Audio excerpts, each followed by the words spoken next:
এই মাঠ honourable MLA sir respected Philip Kumar Reang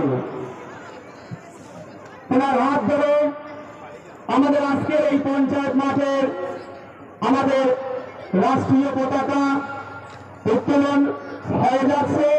আমরা দেখতে পাচ্ছি আমাদের অনারেবল এমএলএ স্যারের হাত ধরে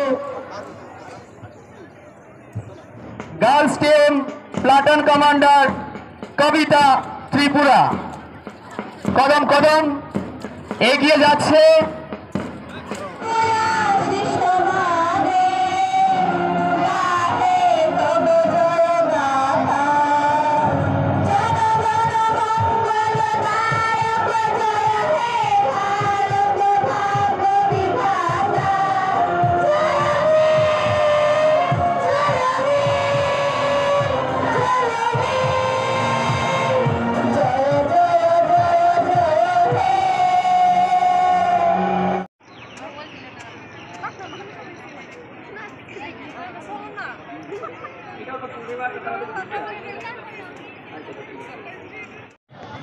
শ্রীমতী